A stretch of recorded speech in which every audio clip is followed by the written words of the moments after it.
రావడానికి ప్రభు ఇచ్చిన కృపను బట్టి ప్రభువుని స్తుతిస్తూ ఉన్నాం. గత ఆదివారం నాడు కూడా నేను గుంటూరులో వాళ్ళది 18 సంవత్సరాలు 2008వ సంవత్సరంలో ప్రారంభించారంట. దేవుడు వారిని ఒక గొప్ప మందిరం ఒక 3 అంతస్తులుగా కట్టుకోవడానికి అనుకూలపరిచారు. ఒక 20 మందితో ప్రారంభించినటువంటి ఆ సంఘం 18 సంవత్సరాల్లో చాలా విస్తరించబడింది. అప్పుడు ఉదయం, మధ్యాహ్నం, రాత్రి, ఈ విధంగా రాత్రి కూడా. మరి ఈ రాత్రి కూడా ఒక మంచి వాతావరణంలో మనం ఉన్నాం. మంచి గాలి వస్తూ ఉంది, చల్లగా కూడా ఉన్నది. అప్పుడు ఏమొస్తుంది? నిద్ర కూడా వస్తుంది కదా. కొంతమంది అప్పుడే నిద్రలోకి కూడా వెళ్తున్నట్టున్నారు. కొంచెం సేపు మేలుకుందాం. మంచి పాటల ద్వారా మరి చేరి వచ్చిన ప్రతి ఒక్కరం కూడా మనం దేవుడిని స్తుతించాం. 8 గంటల 45 నిమిషాలు అయింది. ఎక్కువసేపు అయితే తీసుకోరు, కానీ దేవుని మందిరం యొక్క ఉద్దేశ్యం, పాత నిబంధన గ్రంథంలో దానిని ఏర్పాటు చేసిన విధానం, మరి క్రొత్త నిబంధనలో మందిరానికి ఉన్నటువంటి నిర్వచనం, మందిరం ఏ విధంగా ఉంటుంది, దేవుని సన్నిధి అనే దాని గురించి మనం చూసినట్లయితే బైబిల్ గ్రంథంలో ఒక గొప్ప మందిర నిర్మాణం జరిగింది. ఎప్పుడు అది అని అంటే సొలొమోను రాజు కాలంలో ఒక గొప్ప మందిరం. ప్రపంచంలో అటువంటి మందిరాన్ని ఇంతవరకు ఎవరు కూడా ఎక్కడ కూడా కట్టించలేదు. అటువంటి మందిరాన్ని కట్టించడానికి దావీదు ప్రయాసపడ్డాడు. ముందుగా దావీదు కట్టడానికి పూనుకున్నాడు. అవసరం అన్నీ కూడా సమకూర్చాడు. కానీ దేవుడు అన్నాడు, నువ్వు కట్టడానికి లేదు, నీ తర్వాత వచ్చే నీ కుమారుడు దాన్ని కడతాడు అని చెప్పినప్పుడు దావీదు ఎంతో వినయంగా దేవుని మాటకు లోబడి ఆయన దానిని కట్టకుండా సొలొమోనుకు అప్పగించి, సొలొమోను నువ్వు కట్టాలి, కావలసినవన్నీ నేను సమకూర్చాను అని అంటాడు. చూడండి, దినవృత్తాంతముల రెండవ గ్రంథం 2వ అధ్యాయం మొదటి వచనంలో మనం చదువుకున్నాం. సొలొమోను యెహోవా నామ ఘనత కొరకు ఒక మందిరమును, తన రాజ్య ఘనత కొరకు ఒక నగరును కట్టవలనని తీర్మానము చేసుకుని. రాజుల మొదటి గ్రంథంలో కనుక మనం చూస్తే 6వ అధ్యాయం ఆఖరి వచనం, 7వ అధ్యాయం మొదటి వచనంలో మనం చూస్తే సొలొమోను దేవుని మందిరాన్ని 7 సంవత్సరాలు కట్టించాడంట. అదే తరువాత తన రాజ్య నగరుని 13 సంవత్సరాలు కట్టించాడు. నగరంటే పెద్దగా ఉంటుంది, అనేక గృహాల సముదాయము, ప్యాలెస్లు. దేవుని మందిరం ఒక్కటే. దానితో పోల్చుకుంటే ఒక నగరును కట్టడానికి 13 సంవత్సరాలు అయితే దేవుని మందిరాన్ని కట్టడానికి 7 సంవత్సరాలు పట్టిందంట. ఎంత నైపుణ్యంతో, ఎంత వెల చెల్లించి దాన్ని నేను లెక్క వేస్తూ ఉన్నాను. నేను పోయినసారి చూసినప్పుడు 9,500 అనుకున్నాను, కానీ 2,30,31,000 కోట్ల రూపాయల బంగారం మాత్రమే ఖరీదంట దానికి. ఎందుకనంటే దానికి 5,000 తలాంతుల బంగారాన్ని నేను సమకూర్చాను అని చెప్తాడు. సరే, ఇవన్నిటి యొక్క ఉద్దేశం ఏంటి? సొలొమోను కట్టించడానికి పూనుకున్నప్పుడు మొదటి మాటలో ఉన్నది చూడండి, 2వ వచనంలో. మందిరం దేని కొరకంట? సొలొమోను యెహోవా నామ ఘనత కొరకు. మందిరం అనేది ఎవరి ఘనత కోసం అని అంటే, ఆ మందిరం ద్వారా దేవునికి మహిమ కలగాలి. అంటే ఎంత పెద్దదైతే అంత పేరు అని కాదక్కడ. ఆ మందిరములో దేవుని నామము ఘనపరచబడాలి. ఆ మందిరానికి వెళ్ళే వాళ్ళ యొక్క జీవితాలను చూసి ఆ మిగిలిన ప్రజలందరూ ఏమనుకోవాలంటే, వీళ్ళు చాలా ప్రత్యేకంగా ఉన్నారు. అప్పుడు కొంచెం తెలిసిన వాళ్ళు చెప్తారు ఏమని అంటే, వీళ్ళు పలానా మందిరానికి వెళ్తారండి. అవునా, వారి దేవుడు, ఓకే. కాబట్టి మనలను బట్టి ఆ దేవుని నామము ఘనపరచబడాలి. కాబట్టి ఇక్కడ రాయబడినటువంటి మాట ఏంటనంటే, దేవుని నామ ఘనత కొరకు. అందుకని ఇంకొక చోట రాయబడినటువంటి ఒక మాట ఏంటనంటే, దేవుడు మిమ్మల్ని బట్టే కదా దేవుని నామము అవమానపరచబడుతూ ఉన్నది, దూషించబడుతూ ఉన్నది అని దావీదు గురించి కూడా చెప్తాడనమాట. దావీదు చేసినటువంటి ఒక తప్పును బట్టి దేవుని నామము నీ యొక్క పాపమును బట్టి దూషించబడుతున్నది, కాబట్టి ఆ శిక్ష నీకు. కాబట్టి మన జీవితాల ద్వారా ఇంత గొప్ప మందిరం కట్టినందువలన, మందిరం వలన దేమి కలగాలి? ముఖ్యంగా ప్రధానంగా అనంటే దేవునికి నామానికి ఘనత కలగాలి. ఒక మనిషికి కాదు, లేకపోతే ఒక కొంతమంది గుంపుకు కాదు, ఒక కుటుంబానికి కాదు. మందిరం యొక్క ఉద్దేశము దాని ద్వారా దేవునికి మహిమ కలగాలి. అదే సమయంలో ఎందుకు కలగాలి? దేవునికి మహిమ ఎందుకు కలగాలి? ఆయనకున్నటువంటి ప్రత్యేకత ఏంటి అని గనక మనం చూసినట్లయితే, ఈ లోకంలో అనేక మంది తమను తాము దేవుళ్ళుగా ప్రకటించుకున్న వాళ్ళు ఉన్నారు. వాళ్ళు ప్రకటించుకోకపోయినా వేరే వాళ్ళు ఆయనను దేవునిగా చేసిన వాళ్ళు ఉన్నారు. అంటే దాని అర్థం వాళ్ళని ఆరాధించడం, పూజించడం ఇలాంటివి చేస్తూ ఉండటం ద్వారా వాళ్ళు దానిని దేవుడు అని అంటున్నారు. కానీ దేవునికి ఉన్నటువంటి లక్షణాలు గనక మనం చూస్తే, దేవుడు అనేవాడు ఎలా ఉండాలి అని గనక మనం చూస్తే, బైబిల్ గ్రంథంలో ప్రారంభంలోనే ఉన్నటువంటి మాట, ఆదియందు దేవుడు భూమి ఆకాశములను సృజించెను. దేవుడు అనేవాడు సృజించేవాడుగా ఉంటాడు, సృష్టికర్తగా ఉంటాడు, సమస్తానికి ముందు ఉన్నవాడుగా ఉంటాడు, ఆ తర్వాత ఏదైనా ఆయన చేయగలిగిన వాడుగా ఉంటాడు. అందుకని హెబ్రీయులకు రాసిన పత్రికలో మొదటి అధ్యాయం మొదటి వచన భాగాల్లో గనక మనం చూసినట్లయితే, మొదటి వచనం, హెబ్రీయులకు రాసిన పత్రిక అపోస్తలుడైన పౌలు మొదటి అధ్యాయం మొదటి వచనం, పూర్వకాలమందు నానా సమయములలోనూ నానా విధములుగాను ప్రవక్తల ద్వారా మన పితరులతో మాట్లాడిన దేవుడు మాట్లాడతాడు, దేవుడు సృజిస్తాడు, సృష్టికర్తగా ఉంటాడు. ఆకాశము, భూమి, సూర్యచంద్రుడు, నక్షత్రాలు, మానవులను సృజించినది కూడా అదే, ఆ దేవుడే. క్రమమంతా రాసిపెట్టాడు. ఏ గ్రంథంలో కూడా ఇంత స్పష్టంగా రాయబడలేదు. దేవుని గురించి, మానవుని గురించి, దేవుడు మానవుని సృజించిన విధానం గురించి అంత స్పష్టంగా, అంత క్లియర్గా మరి ఎక్కడ కూడా మనకు కనబడదు. కానీ బైబిల్ గ్రంథంలో ప్రారంభంలోనే మానవుని యొక్క సృష్టి కనిపిస్తూ ఉన్నది. ఆ సృష్టించిన దేవుడు ఏం చేస్తూ ఉన్నాడు అనంటే, ఆయా సమయాలలో అందరితో మాట్లాడుతూ ఉన్నాడు. మాట్లాడే దేవుడు. ఎంత మాట్లాడినా జవాబివ్వని దేవుడు కాదు, కానీ ఆయన నానా విధములుగా నానా సమయాలలో ప్రజలతోటి మాట్లాడినటువంటి దేవుడు. ఆయన ఏం చేస్తూ ఉన్నాడు అని అంటే, 4వ వచనంలో, ఆయన తన మహత్తు గల మాట చేత సమస్తమును నిర్వహించుచు, కేవలము సృష్టించడం మాత్రమే కాదు, దానిని సస్టైన్ చేయటం అంటారు. ఒకసారి భూమిని సృజించాడు, నక్షత్రాలు, ఆకాశంలో సూర్యుడు, అవి ఇప్పటికీ కూడా జరుగుతూనే ఉన్నాయి. వాటి క్రమము తప్పకుండా నిర్వహించబడుతూనే ఉన్నాయి. ఒక ట్రైన్ పోవాలి అంటే ఒక డ్రైవర్ టయానికి రావాలి. మొన్న ఈ మధ్య నేను ఒక బస్సులో వెళుతూ ఉంటే, ఆ బస్సు డ్రైవరు, రెండో డ్రైవరు మా అమ్మకు బాగలేదు అని దిగిపోయాడనమాట నంద్యాలలో. ఆ బస్సు కడపలో ఆగిపోయింది. నా డ్యూటీ అయిపోయిందని ఆ ముందు డ్రైవర్ ఆగిపోయి ఉన్నాడు. వేరే డ్రైవర్ కర్నూలు నుంచి వచ్చేంత వరకు ఆ బస్సు ఆగిపోయే ఉన్నది అక్కడ. ఇద్దరూ నిర్వహిస్తూ ఉన్నారు. ఆ బస్సు ప్రతిరోజు వెళుతుంది తిరుపతికి, లేకపోతే చెన్నైకి. కానీ ఆ రోజు అక్కడ ఆగిపోయింది. కారణం ఏంటంటే, ఆ మానవులు, డ్రైవర్స్ ఏమయ్యారంటే లేకుండా పోయారు. కానీ ఎవరు చెప్పకుండానే, ఎవరు చేయకుండానే సూర్యుడు ఉదయాన్నే ఉదయించడం, సాయంకాలం అస్తమించడం, ఆయా సమయాలలో ఋతువులు రావడం. ఇప్పుడంతా రోడ్డు మీద చూస్తూ ఉంటే మామిడి పండ్లు, సమ్మర్ అనగానే ఆ చెట్టుకి ఎవరు చెప్తున్నారు? దేవుడే చెప్తాడు, నిర్వహిస్తూ ఉన్నారు. కాబట్టి ఎండ రావాలి, ఎండాకాలం, ఇవన్నీ కూడా ఆయన నిర్వహిస్తూ ఉన్నాడు. కాబట్టి దేవుడు సృష్టికర్త అయినటువంటి దేవుడు, ఆయన నామము, ఆయన సృష్టికర్త, ఆయన మాట్లాడే దేవుడు. అంత మాత్రమే కాకుండా నిర్వహించే దేవుడు. ఏ కాలంలో ఏది జరగాలి అదంతా కూడా నిర్వహించే దేవుడు. కాబట్టి అటువంటి దేవునికి మహిమ ఖచ్చితంగా కలుగుతుంది, మనతో మాట్లాడే దేవుడికి. కాబట్టి మందిరం దేని కొరకు అనంటే, అటువంటి దేవుని యొక్క నామం గొప్ప చేయటానికి. అంత మాత్రమే కాకుండా దేవుడు అనేవాడికి ఉన్నటువంటి ఇంకొక గొప్ప లక్షణం ఏంటనంటే పరిశుద్ధత. మానవుల్లాగానే దేవుడు ఉంటే ఆయన దేవుడు ఎలా అవుతాడు? మానవుల్లాగానే ప్రవర్తిస్తూ ఉంటే ఆయన గొప్పతనం, ప్రత్యేకత ఏముంది? బైబిల్ గ్రంథంలో ఉన్నటువంటి దేవుని యొక్క ప్రత్యేకత ఏంటనంటే ఆయన పరిశుద్ధుడు. యెషయా గ్రంథంలో గనక మనం చూసినట్లయితే, బైబిల్ గ్రంథంలో ఏదైనా ఒక పదం వెంటనే 2 సార్లు వస్తే చాలా గొప్ప అర్థం ఉన్నట్టు, దానిని చాలా ఆలోచించాలని.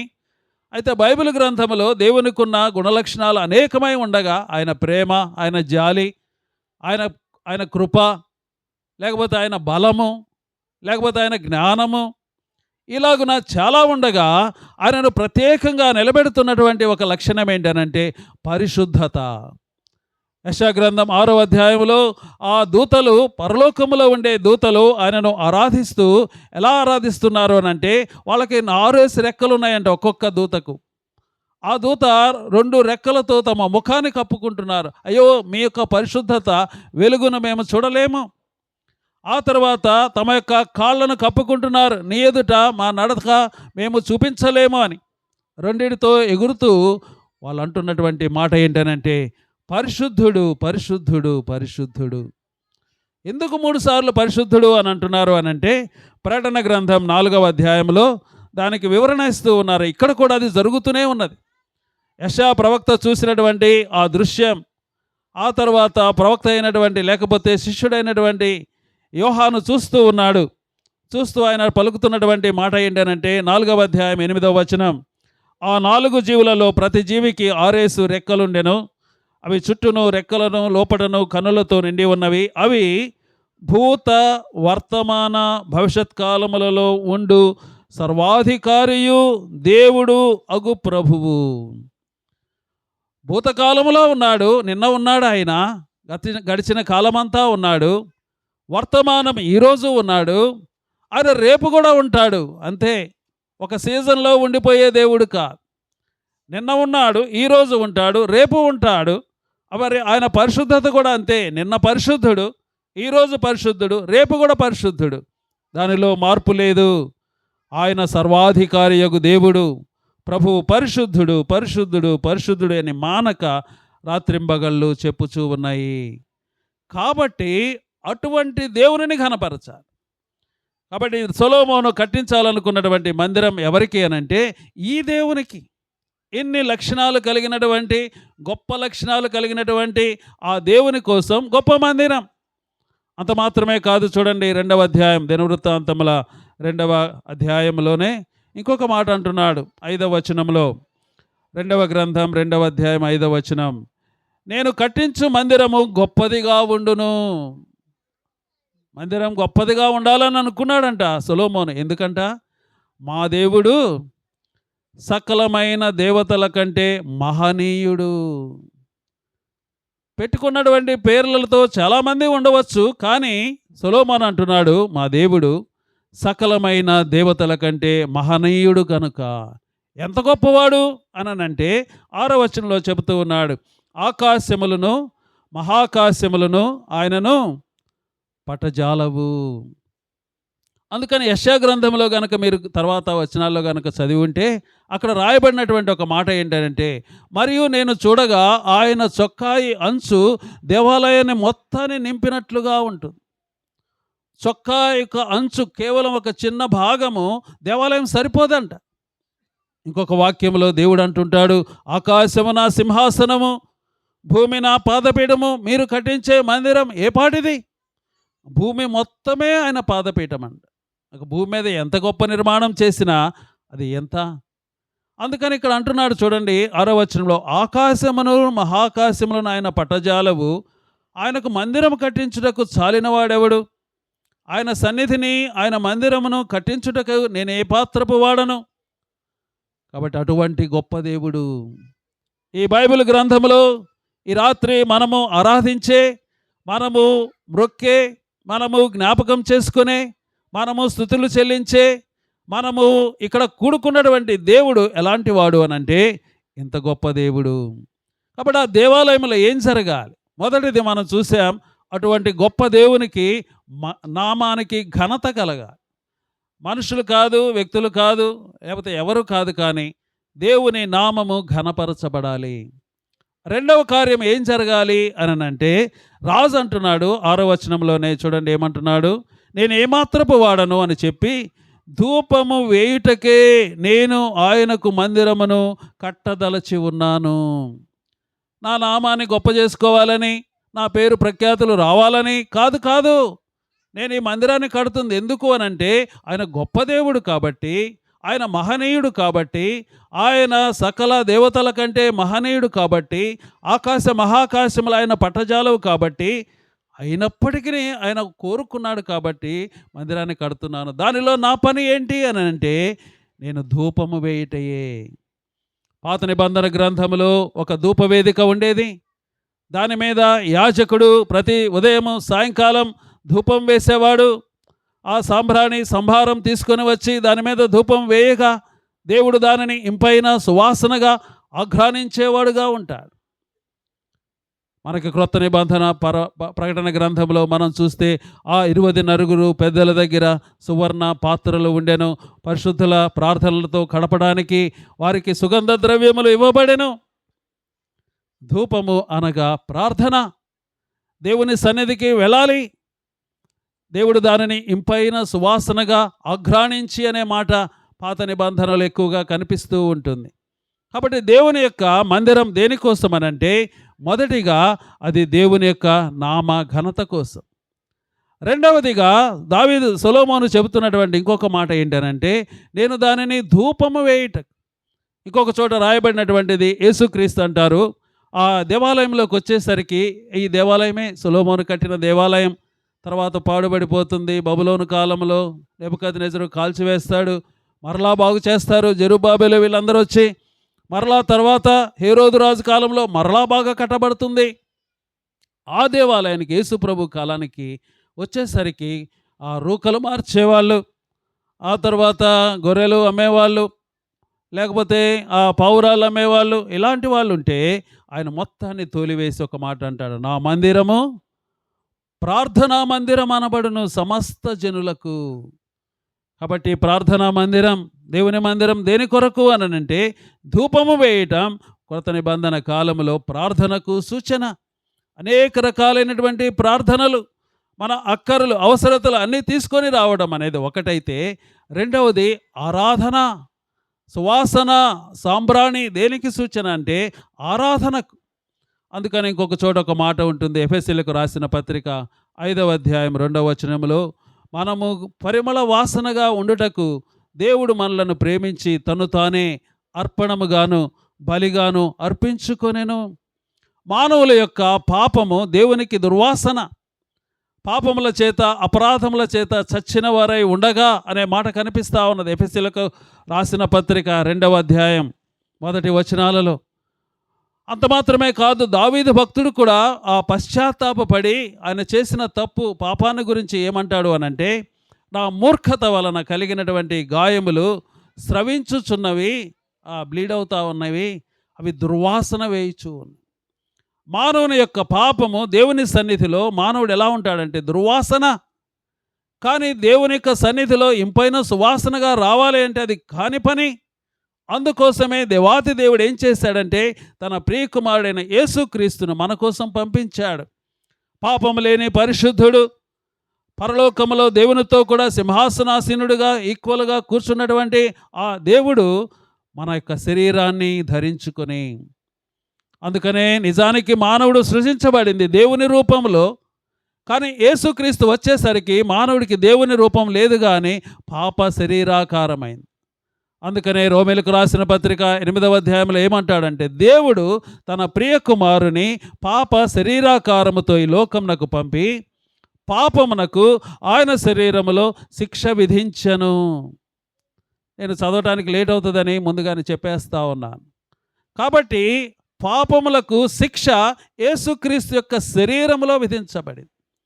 ఎందుకు అనేది మనం కనుక చూసినట్లయితే హెబ్రీలకు రాసిన పత్రికలో కూడా దీనికి ఒక వాక్యం ఉన్నది. 2వ అధ్యాయంలో 14-15 వచనాలలో, కాబట్టి ఆ పిల్లలు రక్తమాంసములు గలవారైనందున ఆ ప్రకారమే మరణము యొక్క బలము గలవానిని అనగా అపవాదిని మరణము ద్వారా నశింప చేయుటకును జీవితకాలమంతయు మరణ భయము చేత దాస్యమునకు లోబడిన వారిని విడిపించుటకును ఆయన కూడా రక్తమాంసములలో పాలివాడాయను. ఇది యేసుక్రీస్తు వచ్చిన విధానం. కొంతమంది విమర్శిస్తూ ఉంటాడు, దేవుడైతే ఎందుకు చచ్చిపోతాడు, దేవుడైతే మనలో ఒకడిగా ఎందుకుంటాడు, పుట్టినవాడు దేవుడు ఎట్ట అవుతాడు, పుట్టించేవాడు దేవుడు కదా, ఇలాగ చాలామంది మాట్లాడుతూ ఉంటారు.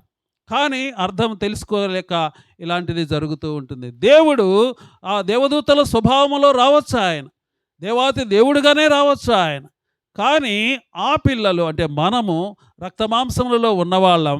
మనం ఒకవేళ అనొచ్చు, దేవా నీకేం తెలుసు, మా బాధలు, మా కష్టాలు, మా శ్రమలు నీకేం తెలుసు, నువ్వు దేవుడు కదా, నువ్వు పరలోకంలో ఉంటావు, మేము భూమి మీద ఉన్నాం, మా శాపం నీకేం తెలుసు అని మనం అనకుండా, ఆయన కూడా మనలో ఒకలి వంటి వాడాయను.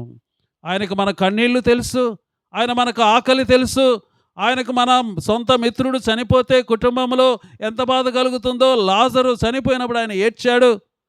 ఆయనకి నిద్ర వస్తుంది, ఆయనకు ఆకలి వస్తుంది, ఆయనకు దాహం వస్తుంది, అలసిపోతే ఆయన ఎక్కడైనా సరే నిద్రపోవడానికి ఇష్టపడి నిద్రపోతున్నాడు. పడవలో కూడా చేపలు పట్టే పడవలో వాసన, దుర్వాసన, చేపల వాసనలో ఆయన నిద్రపోతున్నాడు. అంటే నిద్ర సుఖమెరగదు. కాబట్టి ఎందుకు అనంటే ఆ పిల్లలు రక్త మాంసములు గలవారైనందున ముళ్ళుని ముళ్ళుతోటే తీయాలి. కాబట్టి మరణం, ఒక మనిషిని మరణము ద్వారా సాతానుడు పట్టుకొని జయిస్తూ ఉండగా, అదే మరణము ద్వారా సాతానుని ఓడించాలి అనంటే ఆయన కూడా మరణము పొందవలసి వచ్చింది. అందుకని యేసుక్రీస్తు ఈ లోకానికి వచ్చాడు. అందుకని యేసుక్రీస్తు ఎప్పుడైతే తను తాను అర్పించుకున్నాడు, ఎవరో చంపితే చచ్చిపోయిన వాడు కాదు యేసు ప్రభు. తనకు తానుగా ప్రాణం పెట్టడానికి, తీసుకోవడానికి అధికారం ఉంది. బ్రతికున్నప్పుడు ఎవరైనా పెట్టగలరు, కానీ చనిపోయిన తర్వాత ఇంకేం తీసుకుంటారు. కానీ అప్పుడు కూడా ఆయన దేవుడే కాబట్టి దానిని మరలా తీసుకొని లేవగలిగాడు. అందుకనే దూతలు అంటున్నాడు, రండి, ప్రభు పండుకొనిన స్థలం, ప్రభువుని పెట్టిన స్థలం కాదు అక్కడ అన్నది, ప్రభు పండుకొనిన స్థలం చూడండి. కాబట్టి యేసుక్రీస్తు అందుకు వచ్చాడు, అందుకని చనిపోయాడు, మరణాన్ని టేస్ట్ చేశాడు ఆయన. చచ్చిపోవడం కాదు, రుచి చూచి మళ్ళీ తిరిగి వచ్చారు. మరణం అంటే ఎట్లుంటుంది, నేను జయించానని చెప్పడానికి. కాబట్టి ఆయన పరిమళ వాసనగా ఉండి ఇప్పుడు ఆయన చనిపోయటం ద్వారా మనకేం జరిగిందంటే మనము కూడా సువాసన ఇచ్చే వాళ్ళంగా ఉంటున్నాం. మన ప్రార్థన యేసుక్రీస్తు నామములో అనగానే అది పరిశుద్ధమై, అది ఒక మంచి ఇంపైన సువాసనగా దేవుని దగ్గరకు వెళుతూ ఉన్నది. కాబట్టి మనం ఏం చేయాలి అని అంటే ఆ దేవుని యొక్క సన్నిధిలో ధూపం వేయాలి. అంత మాత్రమే కాకుండా రాజైన సొలొమోను ఆ హీరాము రాజుకి చెబుతూ 2వ అధ్యాయంలో ఇంకొక మాట పలుకుతూ ఉన్నాడు. చూడండి 4వ వచనం, దినవృత్తాంతముల 2వ గ్రంథం 2వ అధ్యాయం 4వ వచనం. నా దేవుడైన యెహోవా సన్నిధిని సుగంధ వర్గములను ధూపము వేయుటకును, సుగంధ వర్గములంటే మంచి మంచి సువాసన ఇచ్చే పదార్థాలు అన్నమాట, సాంబ్రాణి, గంధవర్గములు అని అంటారు, వాటిని వేయటానికి. అంత మాత్రమే కాకుండా అది ఇప్పుడు దాకా మనం చెప్పుకున్నాం, ప్రార్థన అంటే ధూపం అని. రెండవది ఇంకొక మాట అంటున్నాడు, ఏంటి అని అంటే సన్నిధి రొట్టెలను నిత్యము ఉంచుటకు. పాత నిబంధన గ్రంథంలో ప్రత్యక్షపు గుడారం దేవాలయానికి ముందుగా దేవుడు చెప్పినది ఏంటనంటే, మీరు దేవుని ఒక బల్లను ఏర్పాటు చేయాలి, ఆ బల్ల మీద సన్నిధి రొట్టెలు, దేవుని సన్నిధిలో రొట్టెలు ఉండాలంట. దేవుని సన్నిధిలో రొట్టెలు ఎందుకు? దేవుని సన్నిధిలో ఎవరుంటారు? ఆ రొట్టెలు ఒక్కొక్కటి చాలా పెద్ద రొట్టెలు, 6 ఒక దొంతర, ఇంకొక 6 ఇట్లా పెట్టి ప్రతి విశ్రాంతి దినమున వాటిని తీసివేసి క్రొత్తది వేయాలి. మరి ఆ దేవాలయంలో లేకపోతే ప్రత్యక్షపు గుడారంలో సేవ చేసేవాళ్ళు, ప్రత్యేకంగా యాజక కుటుంబానికి చెందిన వాళ్ళు దాన్ని తీసుకొని వెళ్ళి తినాలి. దీని యొక్క ఉద్దేశం ఏంటనంటే దేవుని సన్నిధిలో కేవలము ప్రార్థన వేయటం మాత్రమే కాదు, ధూపం వేయటము ఆరాధన మాత్రమే కాదు, దేవుని యొక్క వాక్యం ఉండాలి. ఆ గొర్రెలు లోపలికి వచ్చుచు వెలుపలికి మేతమేయచ్చు, వెలుపలికి పోవచ్చు ఉండను, నా గొర్రెలు నా స్వరం విని యేసు ప్రభు చెబుతూ ఉన్నాడు యోహాను సువార్తలో. దేవుని సన్నిధిలో నిత్యము ఆహారం ఉండాలి. యేసు ప్రభు పునరుత్థానుడైన తర్వాత ఆ తిబెరయ సముద్రం దగ్గరికి వచ్చి శిష్యులతో అంటున్నాడు, పిల్లలారా మీ దగ్గర ఆహారం ఏమైనా ఉన్నదా? లేకపోతే నేను సిద్ధం చేశాను, రండి తీసుకోండి. అక్కడ రొట్టెలను, చేపలు, కాల్చబడినటువంటి చేపలు నిప్పుల మీద ఉన్నవి తీసుకోండి, మీ చేపలు కూడా తీసుకోరండి. ఇంకొక చోట అంటున్నాడు, నీ నోటిని బాగుగా తెరువము, నేను దానిని నింపుతాను. కాబట్టి దేవుని యొక్క వాక్యము నిత్యము దేవుని సన్నిధిలో ఉండే ఆ రొట్టెలకు సూచనగా ఉంది. అంతెందుకు యేసుప్రభు అన్నాడు, జీవాహారము నేనే. ఆయనను భుజించడం అంటే ఆయన వాక్యమై ఉన్న దేవునిని మనము చదువుతూ ఉండాలి, ధ్యానిస్తూ ఉండాలి. శరీరానికి ఆహారం ఎంత అవసరమో ఆత్మకు దేవుని వాక్యం అంత అవసరం. అందుకనే మనం ఇప్పుడు వాక్య పరిచర్య, పాటలు పాడుకొని ప్రార్థన చేసుకుని వెళ్ళిపోవచ్చు కదా. వాక్యం ఎందుకు అని అంటే మన ఆత్మకు వాక్యం బలం, వాక్యము చేత మనం నింపబడాలి. వాక్యం మనకు శక్తి. మనకు గనక 119వ కీర్తన గనక మనం చదువుతూ ఉంటే వాక్యానికున్న పర్యాయ పదాలు చాలా కనపడుతూ ఉంటాయి.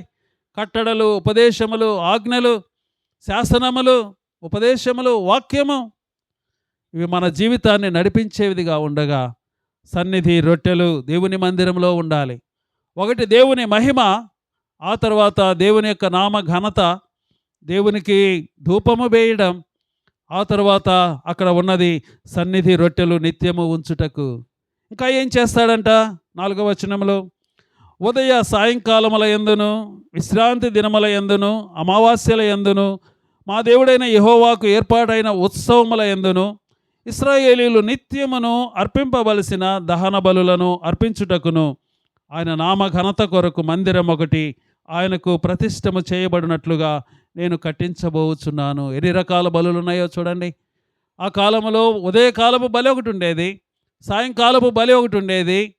ఆ తర్వాత వాళ్ళు ఉత్సవ కాలాలు, అమావాస్య దినాలు, విశ్రాంతి దినములలో ప్రత్యేకమైనటువంటి బలులు అర్పించేవాళ్ళు. బలులలో ఒక ప్రత్యేకమైనది దహన బలి. అంటే అర్థం ఏంటనంటే దేవునితో సంతోష సహవాసంలో చేసే బలి. అపరాధ బలి, హరార్థ బలి, సమాధాన బలులు, ఇవన్నీ తప్పు చేసినప్పుడు దేవునితో సమాధాన పడటానికి చేసేవి. ఇదైతే సమాధాన స్థితి పొందిన తరువాత దేవునితో సహవాసం చేసే బలి అన్నమాట. కాబట్టి మనమందరము కూడా దేవుని మందిరంలో అర్పించవలసిన బలులు ఏంటి అనంటే, ఒక విశ్వాసి రక్షించబడిన వాడు మాత్రమే బలి అర్పించాలి, దేవుని పిల్లలు మాత్రమే అర్పించాలి. అన్యుడైనటువంటి వాడు, దేవుని ఎరుగని వాడు అసలు ఏమిస్తాడు దేవునికి? కాబట్టి జిహ్వాఫలములు క్రొత్త నిబంధనలో ఉన్నటువంటిది ఏంటనంటే దేవునికి అర్పించేవి. పేతురు రాసిన పత్రిక మొదటి పత్రిక 2వ అధ్యాయంలో మనం చూసినట్లయితే అక్కడ రాయబడినటువంటి మాట ఏంటనంటే 5వ వచనం, యేసు క్రీస్తు ద్వారా దేవునికి అనుకూలములగు ఆత్మ సంబంధమైన బలులను అర్పించుటకు. పాత నిబంధనలో అయితే గొర్రెలు, మేకలు, కోడెలు, రకరకాలైన వాటిని అర్పించారు. నైవేద్యము, లేకపోతే నూనె, గోధుమ పిండి, వీటితో చేసినవన్నీ కూడా అర్పించారు. కానీ క్రొత్త నిబంధనలో మనం ఇలాంటివి తీసుకొని వచ్చి బలి అర్పించాం దేవునికి. యేసుక్రీస్తే ఒక్క బలి ఈ మొత్తానికి సరిపోయేది. ఆయనే చనిపోయి తిరిగి లేచుట ద్వారా ఆయన అర్పించాడు. ఇక బలులు అవసరం లేదు. కానీ మనం ఏం చేయాలనంటే ఆత్మ సంబంధమైన బలులు, అది కూడా పరిశుద్ధ యాజకులుగా ఉండే మనము మాత్రమే, రాజులైన యాజక సమూహంగా ఉన్న మాత్రమే, చీకటిలో నుండి ఆశ్చర్యకరమైన తన వెలుగులోనికి వచ్చిన వారు మాత్రమే, యేసుక్రీస్తు రక్తము చేత కడుగుబడిన వారు, ప్రోక్షించబడిన వారు మాత్రమే, ఆయన శరీరములోనికి బాప్తిస్మము పొందిన వారు మాత్రమే, సంఘములో చేర్చబడిన వారు మాత్రమే ఈ పని చేయటానికి అర్హులు. కాబట్టి మీరును సజీవమైనటువంటి ఆ దేవునికి ఆత్మ సంబంధమైన బలులు అర్పించాలి. కాబట్టి ఇది సొలొమోను యొక్క కోరిక. ఇది మందిరం కట్టడంలో ఆయనకు ఉద్దేశం ఏంటనంటే దేవుని నామఘనత, అది ఆయనకు ధూపము వేయడం, ఆ తర్వాత అందులో ఆ గంధవర్గములను కాల్చడం, అది ఆరాధనకు సూచన. ఆ తర్వాత ఆయన చెబుతున్నటువంటి మాట నిత్యము అక్కడ రొట్టెలు ఉండాలి. ఆ తర్వాత ఇప్పుడు చెబుతున్నటువంటి మాట ఏంటనంటే ఆయన అక్కడ బలులను అర్పించటానికి. క్రొత్త నిబంధనలో బలులలో ఒక శ్రేష్టమైన బలి కీర్తనకారుడు చెబుతూ ఉంటాడు. ఏ మాట అంటే విరిగి నలిగిన హృదయమే దేవునికి ఇష్టమైన బలి. నువ్వు తీసుకొచ్చే వాటన్నిటికంటే కూడా నువ్వు ఎలా వస్తున్నావు, దేవుడు నీ హృదయాన్ని చూస్తూ ఉన్నాడు. మనుషులు బాహ్య రూపాన్ని, బాహ్యంగా కనబడే వాటిని చూస్తూ ఉన్నారు, కానీ దేవుడు చూస్తున్నాడు. నువ్వు నిట్ట నిలువుగా నిలబడ్డావా, నీ హృదయంలో నేలను సాష్టాంగ పడుతూ ఉన్నావా? మనం ఒకవేళ కుర్చీలో కూర్చొని ఉండొచ్చు, కానీ మన యొక్క శరీరము, మన హృదయము నలిగిపోయి క్రింద నేల మీద పడినదిగా దేవుడు చూడాలి. కొన్నిసార్లు మనం నేల మీద పడినవాడిగా, సాష్టాంగ నమస్కారం చేసిన వారిగా ఉంటాము బాహ్యంగా. మన హృదయం నిట్ట నిలువుగా నిలబడి ఎత్తులో కూర్చున్నట్టుగా దేవుడు చూస్తే అది దేవునికి ఇష్టమైనది కాదు. అందుకని దేవుడు అంటున్నాడు, విరిగి నలిగిన హృదయమే ఆయనకి ఇష్టమైనటువంటి బలి. అంత మాత్రమే కాకుండా ఇంకొక చోట మనం చూస్తే హెబ్రీ పత్రికలో జిహ్వా ఫలములు, స్తుతి యాగమంట. దేవునిని మనం స్తుతించాలి అంటే కేవలం ఆదివారమే అవసరం లేదు. ఇప్పుడే మనం స్తుతులు చెల్లించాం. ఒక సంవత్సర కాలం ఈ మందిరాన్ని ప్రారంభించడం మాత్రమే కాకుండా ఒక సంవత్సర కాలం దేవుని నడిపించడానికి ప్రభువా నీవు సహాయం చేశావు, నీకు స్తుతులు, నీకు స్తోత్రములు. మన జీవితాల్లో మనం ఎప్పుడైనా చేయొచ్చు. మందిరంలో ఒకటి చేయొచ్చు, కుటుంబాలుగా చేయొచ్చు, వీధిలో చేయొచ్చు, ఇంటిలో చేయొచ్చు. కారణం మన దేవునికి మనము స్తుతి చెల్లించటం అదొక బలి. ఆ తర్వాత రోమేలకు రాసిన పత్రిక 12వ అధ్యాయంలో అంటున్నాడు, మీ శరీరములను సజీవ యాగముగా దేవునికి సమర్పించుకోండి. ఇది ఎంత కష్టం. పాత నిబంధనలో ఒక జంతువుని బలి చేసి కట్ చేసి ఆ చచ్చిపోయిన దాన్ని పెట్టేస్తే దానికి ఏం ప్రాబ్లం లేదు, చచ్చిపోయింది కాబట్టి ఏం కాల్చినా ఏం కాదు. కానీ బ్రతికుండగానే బలిపీఠం మీద కూర్చోవాలంట, ఎంత కష్టం ఇది. ఈ లోకంలో దేవుని పిల్లలంగా మనం ఏదంటే అది మాట్లాడలేం, ఏదంటే అది చూడలేం, ఏదంటే అది తినలేం, త్రాగలేం, ఎట్లంటే అట్లా జీవించలేం. ప్రతి విషయంలో కూడా మనలను మనం చంపుకోవాలి, కాల్చుకోవాలి. అయ్యో ఈ చెదవులు, ఈ పెదవులు దేవుని కోసం కాబట్టి నేను ఎట్లాంటి మాటలు మాట్లాడలేను, ఈ చేతులు దేవుని కోసం కాబట్టి నేను ఈ చేతులతో ఆ కాని పనులు చేయలేను. అది సమర్పించుకోవడం అంటే సజీవ యాగంగా మనము దేవునికి మనలను మనం అర్పించుకునే వాళ్ళంగా మనం ఉండాలి. కాబట్టి ఇది దేవుని గ్రంథంలో పాత నిబంధనలో ఉండగా మరి క్రొత్త నిబంధనలో రాయబడినటువంటి మాట పేతురు పత్రికలోనే ఉన్నది. చూడండి, ఆయన మందిరాన్ని నామ ఘనత కొరకు కట్టిస్తూ ఉన్నాడు. ఇంకొకటి స్థలం గురించినటువంటి ఒక మాట ఎక్కడ కట్టించాడు అనేది మనం చూసినట్లయితే 3వ అధ్యాయం దినవృత్తాంతముల 2వ గ్రంథం 3వ అధ్యాయం 1వ వచనం. తర్వాత సొలొమోను యెరూషలేములో తన తండ్రి అయిన దావీదునకు యెహోవా ప్రత్యక్షమైనప్పుడు మోరియా పర్వతమందు దావీదు సిద్ధపరిచిన స్థలమున ఎబూసీనుడైన ఓర్నాను కళ్ళమందు దావీదు ఏర్పరిచిన స్థలమున యెహోవాకు ఒక మందిరమును కట్టనారంభించెను. 361వ పేజీలో రాయబడింది ఈ మాట. సొలొమోను కట్టిన మందిరం ఎక్కడది అని మనం చూస్తే, ప్రదేశం ఎక్కడ అని మనం చూస్తే అది మోరియా పర్వతం అంట. మోరియా పర్వతం దావీదు కాలంలో ఒక సంఘటన అక్కడ జరిగింది. దానికంటే మనం ఇంకా ఆది కాండానికి వెళ్ళినప్పుడు అక్కడ జరిగేది ఏంటంటే అబ్రహాము, ఇస్సాకు వాళ్ళిద్దరూ దేవుడిని ఆరాధించడానికి వెళ్ళినటువంటి ఒక స్థలం, దేవుడు చూపించిన ప్రదేశం అది. అబ్రహాము కావాలనుకున్న ప్రదేశం కాదు, దేవుడు చూపించిన ప్రదేశం. ఇక్కడికి వచ్చి ఇక్కడ మందిరం పెట్టాలి అని అంటే దేవుడే చూపించాడు దానిని దేవుడు అనుకూలపరిచాడు, మన సోదరుల యొక్క ఇల్లు అవటం. కాబట్టి దేవుడు ఒక ప్రదేశాన్ని ఎన్నుకుంటున్నాడు. ఆ ప్రదేశం యొక్క ప్రత్యేకత ఏంటనంటే అక్కడ అబ్రహాము తన కుమారుడైన ఇస్సాకును బలివ్వటానికి అక్కడ బలి ఇచ్చేసినట్టుగా, హృదయంలో ఇచ్చేసినట్టుగా దేవుడు చూస్తూ ఉన్నాడు. అందుకని ఆ రోజు అంటున్నాడు, అబ్రహామా అబ్రహామా చిన్నవాని మీద నీ కత్తి వేయొద్దు. ఇందును బట్టి నాకు అర్థమవుతుంది ఏంటనంటే నీవు దేవునికి భయపడేవాడవు. అబ్రహాము దేవునికి భయపడ్డాడంట. దేవుని ప్రేమించేవాడివి, దేవునికి ఇచ్చేవాడివి, నీకు చాలా త్యాగం ఉన్నది, ఈ మాటలు అంటం లేదు దేవుడు. అబ్రహామా అబ్రహామా నీవు దేవునికి భయపడువాడవు. ఆ తర్వాత లాబాను యాకోబు వాళ్ళిద్దరూ ఒక చోట కూడుకుంటారు. వాళ్ళు పారిపోతూ ఉన్నటువంటి యాకోబుని లాబాను ఆయనకు కుమారులు వచ్చి వెంటాడి ఒక చోట పట్టుకుంటారు. ఆ పట్టుకున్నప్పుడు ప్రమాణం చేసుకొని ఆఖరికి ఎవరి దారిన వాళ్ళు వెళదాం అని చెప్పినప్పుడు లాబాను తన తండ్రి అయిన నాహోరు పేరు మీదుగా ఆయన బెతూయేలు నాహోరు దేవుడు అని ప్రమాణం చేస్తాడు. అయితే యాకోబు ఏమని చెప్తాడు అని అంటే అక్కడ నా తండ్రి అయిన ఇస్సాకు భయపడిన దేవుడు. ఇస్సాకు కూడా భయపడ్డాడంట. ఇస్సాకు దేవునికి భయపడ్డాడని కుమారుడికి తెలిసింది, యాకోబుకి తెలిసింది. ఇంకొక చోట కూడా అదే మాట అంటాడు, నా తండ్రి అయిన ఇస్సాకు భయపడినటువంటి ఇస్సాకు దేవుడు నాకు తోడై ఉండకపోతే నన్ను బికారిగా చేసి ఉండేవాడివి మామ లాబాను అని అంటాడు యాకోబు. కాబట్టి రెండు సందర్భాల్లో మనం చూసింది పితరుడైనటువంటి అబ్రహాము భయపడిన స్థలం అది, సొలొమోను భయపడినటువంటి స్థలం అది. ఆ భయాన్ని చూసినటువంటి అక్కడ యాకోబు కూడా ఆ స్థలంలో దేవుని భయం ఉన్నదని చూస్తూ ఉన్నాడు. తర్వాత దావీదు కాలం వచ్చేసరికి ఒక పెద్ద విపత్తు జరుగుతూ ఉంది. జనాభా లెక్క చూశాడు దావీదు, వద్దు చూడకూడదన్న మాట చేశాడు. దేవుడు 70,000 మందిని అక్కడ చంపివేస్తాడు, తెగులు ప్రారంభమవుతుంది. గాదు అనే ప్రవక్త వచ్చేసి ఈ పని తప్పు చేసావు నువ్వు, నీ ముందు 3 ఆప్షన్లు పెడుతున్నా. ఒక 7 నెలలు నీవు కరువు, 7 సంవత్సరాలు కరువు అనుభవిస్తావా, ఒక 3 నెలలు శత్రువుల ఎదుట పారిపోతావా, ఒక 3 రోజులు దేవుడి యొక్క తెగులులో పడతావా? ఏ ఆప్షన్ కావాలో కోరుకో అన్నప్పుడు దావీదు చూస్తా ఉన్నాడు. ఏమంటున్నాడు అనంటే, ఓకే, యోసేపు కాలంలో కూడా 7 సంవత్సరాలు కరువు వచ్చింది కదా, చేద్దాంలే, అట్లా ఏం చేద్దాం అనుకొని ఉండొచ్చు. నేను సింహం లాంటి బలం కలిగిన వాడిని, గొల్యాతునే చంపాను, నా చుట్టూ చాలామంది యోధులు ఉన్నారు, 3 నెలలు నన్ను ఎవరు ఆపుతారు, పోదాంలే, ఏ శత్రువు చూస్తాడో చూద్దాం అనుకోవచ్చు. కానీ దావీదు అంటున్నాడు, దేవుడు కరుణా సంపన్నుడు, అత్యంత కృపా జాలి కలిగినటువంటి వాడు, మనుషుల చేతిలో కాదు, నేను దేవుని చేతిలోనే పడతాను. ఆ రోజున జరిగింది ఏంటంటే, ఒక దేవదూత తెగులు ప్రారంభమై ఒక 70,000 మంది చనిపోయి దూసిన కత్తి తీసుకొని యెరూషలేము మీద నిలబడి ఆ యెరూషలేము వైపు కత్తి చూడగా దేవుడు కూడా సంతాపపడతాడు. అయ్యో, యెరూషలేము మీద వద్దు అని.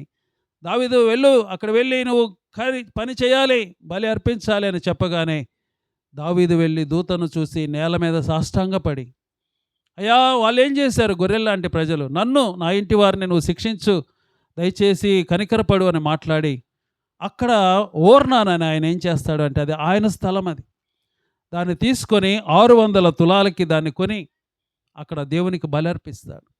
కాబట్టి ఇక్కడ రాయబడినటువంటి స్థలం ఏంటనంటే, అది కూడా మోరియా పర్వతమందే. మోరియా పర్వతమందు దావీదు సిద్ధపరిచిన స్థలం. ప్రత్యేకంగా మనం చూసినట్లయితే దీనిలో అబ్రహాము భయపడ్డాడు, ఇస్సాకు భయపడ్డాడు, పితరులు భయపడినటువంటి స్థలము, దావీదు భయపడిన స్థలం. దేవుని మందిరంలో ఏముండాలి అనంటే, దేవుడంటే భయం, ఇష్టానుసారంగా మాట్లాడడం, ఇష్టానుసారంగా జీవించడం, ఎట్లయినా ఉండొచ్చు, ఎట్లయినా రావచ్చు, ఏమైనా చేయొచ్చు అనేది ఉండకూడదు. కారణం, మన దేవుడు పితరులు చూపిన మాదిరి భయపడ్డారు. పండితుల అభిప్రాయం ఏంటనంటే, యెరూషలేం అనేది చాలా కొండల సముదాయం. యేసుక్రీస్తు చనిపోయినటువంటి ఆ గొల్గొతా కొండ కూడా తర్వాత కాలంలో ఆ మోరియా పర్వత శ్రేణులలో ఒక భాగం అన్నమాట. కాబట్టి స్థలం చూసినట్లయితే అది భయపడినటువంటి స్థలం, పితరులు భయపడినటువంటి స్థలం. మందిరంలో భయం ఉండాలి.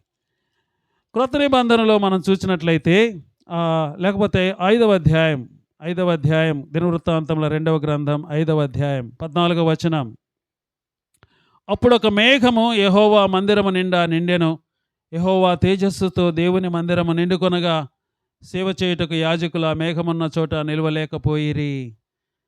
మందిరము దేవుని యొక్క మహిమ చేత నింపబడినది. ఇక్కడ మందిరం నింపబడేసరికి లోపలికి వెళ్ళడానికి యాజకులు కూడా భయపడ్డారు. వాళ్ళు వెళ్ళి ధూపం వేసి వాళ్ళు బలులు అర్పించేవాళ్ళు, వాళ్ళకి యాక్సెస్ అతి పరిశుద్ధ స్థలంలోకి కూడా వెళ్ళగలిగినటువంటి వాళ్ళు. కానీ దేవుని యొక్క మేఘం అక్కడ నిలబడటం, దేవుని సన్నిధి అక్కడ చూసి ఆయన ప్రెజెన్స్, క్రొత్త నిబంధనలో రాయబడినటువంటి మాట, సంఘముల మధ్య సంచరించువాడు. కొరింథీయులకు రాయబడిన మొదటి పత్రికలో దేవుని యొక్క దూతలకు అధికార చిహ్నంగా స్త్రీలు తల మీద ముసుగు వేసుకోవాలి. దేవుడు ఉంటున్నాడు, దేవదూతలు ఉంటున్నారు, కానీ వాళ్ళు కనబడకుండా ఉంటున్నారు. అంత మాత్రాన భయపడకుండా ఉంటామా? భయం లేకుండా ప్రవర్తిస్తామా? దేవుని సన్నిధి అని అంటే భయపడాలి. ఇక్కడ దేవుని మహిమ నిండినటువంటి స్థలముగా కనబడుతూ ఉన్నది. కాబట్టి అటువంటి మందిరానికి క్రొత్త నిబంధనలో వేరొక భాష్యం ఏంటి అంటే, పేతురు రాసిన పత్రికలోనే 2వ అధ్యాయం, మొదటి పత్రిక 2వ అధ్యాయం. ఇప్పుడు యేసుక్రీస్తు ఒక మందిరం కట్టిస్తూ ఉన్నాడు. ఆ మందిరం కూలిపోయింది. సొలొమోను కట్టిన మందిరం లేదు. ఆ తర్వాత నెబుకద్నెజరు కాల్చివేశాడు, అస్సీరీయులు వచ్చారు. ఆ తర్వాత ఆఖరికి యేసు ప్రభు కాలంలో ఉన్న దేవాలయం కూడా క్రీస్తు శకం 70వ సంవత్సరంలో అది పూర్తిగా ధ్వంసం చేయబడింది. రాతి మీద రాయి లేకుండా పొర్లించబడింది. అయితే యేసుక్రీస్తు కడుతూ ఉన్నాడు ఇప్పుడు ఒక మందిరాన్ని. మొదటి పత్రిక 2వ అధ్యాయం 5వ వచనం, యేసుక్రీస్తు ద్వారా దేవునికి అనుకూలములకు ఆత్మ సంబంధమైన బలులు అర్పించుటకు పరిశుద్ధ యాజకులుగా ఉండుటకు మీరును సజీవమైన రాళ్ల వలె ఉండి ఆత్మ సంబంధమైన మందిరముగా కట్టబడుచు ఉన్నారు. ఆత్మ సంబంధమైన మందిరం. ఆత్మ సంబంధమైన మందిరంలో రాళ్ళు ఎవరంటే నువ్వు నేనే, అందరూ కాదు. సజీవమైన రాయి దగ్గరకు వచ్చి జీవం పొందినటువంటి వాళ్ళు. లేకపోతే మనందరం చచ్చిపోయినటువంటి రాళ్ళమే, పాపముల చేత, అపరాధముల చేత. కానీ సజీవమైన రాయి, మూలకు తలరాయి, కట్టువారు నిషేధించిన రాయి ఆఖరికి అదే మూలకు తలరాయి అయింది. అదే యేసుక్రీస్తు. ఆయన దగ్గరకు వచ్చి ఆయన చేత కట్టబడటానికి మనము సిద్ధపడాలి. అలాంటి వాళ్ళ చేత కట్టబడేదే మందిరం. ఎఫెసీయులకు రాసిన పత్రిక 2వ అధ్యాయంలో కూడా చివరి వచనాలలో మనం చూసినట్లయితే ఈ సంఘానికి పునాది ఎవరేశారు, మూలరాయి ఎవరు అని చూస్తే 20వ వచనం, క్రీస్తు యేసే ముఖ్యమైన మూలరాయి అయి ఉండగా అపోస్తులను ప్రవక్తలను వేసిన పునాది మీద మీరు కట్టబడి ఉన్నారు. ఆయన కడుతూ ఉన్నాడు, మనము ఆ పునాది మీద ఉన్నాము. ప్రతి కట్టడం 21వ వచనం, ఆయనలో చక్కగా అమర్చబడి, చక్కగా ఏది ఎక్కడ ఉండాలో దేవుడికి నిర్ణయం. ఏ రాయి ఎక్కడ ఉండాలో, మూలరాయి క్రింద, పునాదిలో కొన్ని రాళ్ళు, ఆ తర్వాత క్యాప్ స్టోన్ అంటారు. అంతా అయిపోయిన తర్వాత నిర్మాణము పైన పెట్టేదాన్ని క్యాప్ స్టోన్ అంటారు. ఫౌండేషన్ స్టోన్ ఒకటి ఉంటుంది, కార్నర్ స్టోను. క్యాప్ స్టోన్ అనేది మూర్తి అయిన తర్వాత మధ్యలో రకరకాల పిల్లర్లు ఉంటాయి. మా మా మా మా యవనులు నగరుకై చెక్కబడినటువంటి స్తంభముల వలె ఉన్నారు. పిల్లలు, స్త్రీలైన పురుషులైన యవనులు అలా ఉన్నారని చెప్తున్నారు. చెక్కబడిన స్తంభాలుగా ఉంటారు. ఆ స్తంభములుగా ఎంచబడిన కేఫాకును ఆయన చేతినిస్తారు అని చూస్తాం మనం గలతీలకు రాసిన పత్రికలో. స్తంభాలు ఉండాలి సంఘములో. పురాదులైతే మనం వేసేది కాదు, అది దేవుడు వేసిందే. అయితే మనం ఎలా ఉండాలంటే చక్కగా అమర్చబడి, ఏది ఎక్కడ ఉండాలో దేవుడు నిర్ణయిస్తాడు. నేను ఇక్కడ ఉంటాను అని మనం వెళ్ళడం కాదు. ఏ పని ఎవరు చేయాలి అనేది అక్కడ ఉంటుంది. ఆ తర్వాత పరిశుద్ధమైన దేవాలయమగుటకు, దేవుని యొక్క మందిరం మనం ముందే చెప్పుకున్నాం. పరిశుద్ధ దేవుడు ఉండే నివాస స్థలము పరిశుద్ధమైన మందిరముగా వృద్ధి పొందుతూ ఉన్నది. 1 సంవత్సర కాలంలో ఎంతమంది వచ్చారో, మరొక సంవత్సరానికి ఇంకెంతమంది వస్తారో, ఎంతగా వృద్ధి పొందుతుందో అది దేవుడే దానిని వృద్ధి పొందించాలని మనము ప్రార్థన చేయాలి. అంత మాత్రమే కాదు, 22వ వచనం, ఆయనలో మీరు కూడా ఆత్మ సంబంధమైన ఆత్మమూలముగా దేవునికి నివాస స్థలమై ఉండుటకు కట్టబడుచూ ఉన్నారు. ఇది జరిగే ప్రాసెస్. ప్రభు వచ్చేంత వరకు కూడా మనం కట్టబడుతూనే ఉంటాం, విస్తరించబడుతూనే ఉంటుంది. సజీవమైన రాళ్ళు చేర్చబడుతూనే ఉంటారు. ఇది కట్టబడుతూనే ఉండే కొనసాగించబడే పరిచర్య. కాబట్టి దేవుడు ప్రభు వచ్చేంత వరకు దానిని చేస్తూ ఉన్నాడు. అయితే ఇంకొక చిన్న దానిని కూడా దేవుడు దేవాలయంగా కోరుకుంటున్నాడంట. ఇంత పెద్ద మందిరంలో ఆయన పట్టలేడు, కానీ ఒక చిన్న చోట ఆయన ఉండటానికి ఇష్టపడుతున్నాడు. కొరింథీయులకు రాసిన పత్రిక, మొదటి పత్రిక, అక్కడ రాయబడినటువంటి మాట ఏంటనంటే 3వ అధ్యాయం లేకపోతే 6వ అధ్యాయం 19వ వచనం, మీ దేహము, కొరింథీయులకు రాసిన మొదటి పత్రిక 6వ అధ్యాయం 19వ వచనం, మీ దేహము దేవుని వలన మీకు అనుగ్రహింపబడి మీలోనున్న పరిశుద్ధాత్మకు ఆలయమై ఉన్నదని మీరు ఎరుగరా. మీరు పరిశుద్ధాత్మకు ఆలయం అంట. మన హృదయము, మన శరీరంలో ఉండే హృదయం. కాబట్టి దేవుడు ఆ మందిరాలు కూడా ఆపలేనటువంటి, ఆ పెద్ద పెద్ద మందిరాలు కూడా దేవుని పట్టలేనటువంటివి. కానీ దేవుడు మన హృదయంలో తగ్గించుకొని ఒక చిన్నగా వచ్చి చూడటానికి, ఉండటానికి ఆయన ఇష్టపడుతూ ఉన్నాడు. 3వ అధ్యాయం 16వ వచనంలో కూడా అదే మాట అంటున్నాడు, మీరు దేవుని ఆలయమై ఉన్నారనియు దేవుని ఆత్మ మీలో నివసించుచున్నాడనియు మీరు ఎరుగరా. 2 విషయాలైనటువంటి వార్నింగ్లు ఇస్తున్నాడు. ఒకటి దేవుని సంఘానికి, దేవుని మందిరానికి. 2 వ్యక్తి అయినటువంటి మన దేహానికి. దేవాలయాన్ని ఎవడైనా పాడు చేస్తే దేవుడు వాడిని పాడు చేస్తాడంట. అది దేవుని మందిరానికి, కట్టబడిన కట్టడానికి, ఆత్మ సంబంధమైన మందిరానికి వర్తిస్తుంది. అదే సమయంలో వ్యక్తులంగా మన దేహాన్ని మనం పాడు చేసుకుంటే, దుర్వలవాట్ల చేత ఏవేవో త్రాగి, ఏవేవో తిని, ఏవేవో సేవించి ఇష్టానుసారంగా జీవించడం ద్వారా మన దేహమే చెడిపోతూ ఉంటుంది. కాబట్టి రాత్రి సొలొమోను కట్టినటువంటి మందిరం పాత నిబంధనలో దేవుని మహిమార్థమై, దేవునికి ధూపం వేయటానికి, దేవుడు అక్కడ నివాసం ఉండటానికి, ఆ స్థలము దేవుడు భయపడినటువంటి స్థలం, నిత్యము బలులు అర్పించాల్సినటువంటి ప్రదేశం. అక్కడ దేవునికి వచ్చేవారికి ఆహారం సమృద్ధిగా ఉండాలి. అక్కడ దహన బలులు అర్పించే ప్రదేశం అది ఊర్నాను కళ్ళం, మోరియా పర్వతం, దేవునికి భయపడే ప్రదేశం, దేవునికి భయపడే ప్రజలు ఉండే స్థలం.